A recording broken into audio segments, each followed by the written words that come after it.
ہم کریں گے ہر مظلوم کی حمایت۔ السلام علیکم ناظرین، میں ہوں حورین فاطمہ اور آپ دیکھ رہے ہیں حمایتی نیوز HD چینل۔ نظر ڈالتے ہیں آج کی اہم خبر پر۔ 15 سال بعد ہونے والے آل پاکستان باسکٹ بال ٹورنامنٹ کے ٹرائلز کے لیے پلیئرز کا ہجوم امڑ آیا۔ آل پاکستان باسکٹ بال ٹورنامنٹ کے لیے سندھ کی ٹیموں کے ٹرائلز کو حتمی شکل دینے میں مشکلات کا سامنا ہے۔ 15 سال کے وقفے سے ہونے والے میگا ایونٹ کے ٹرائلز دینے کے لیے کھلاڑیوں کا ہجوم امڑ آیا۔ کراچی میں ہونے والے آل پاکستان باسکٹ بال ٹورنامنٹ میں ملک بھر کی 10 ٹیمیں شرکت کر رہی ہیں، جس میں صوبوں سمیت ڈپارٹمنٹ کی ٹیمیں بھی شامل ہیں۔ سندھ کی ٹیموں کے ٹرائلز دینے کے لیے پلیئرز کا ہجوم امڑ آیا۔ پہلے روز 80 سے زائد پلیئرز 2 ٹیموں کے ٹرائلز دینے پہنچ گئے۔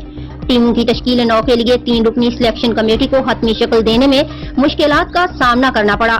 کھلاڑیوں کے انتخابات کے لیے مزید ایک دن بڑھا دیا گیا۔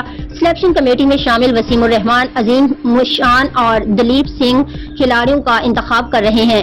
مزید خبروں اور اپڈیٹ سے باخبر رہنے کے لیے دیکھتے رہیں حمایتی نیوز HD چینل۔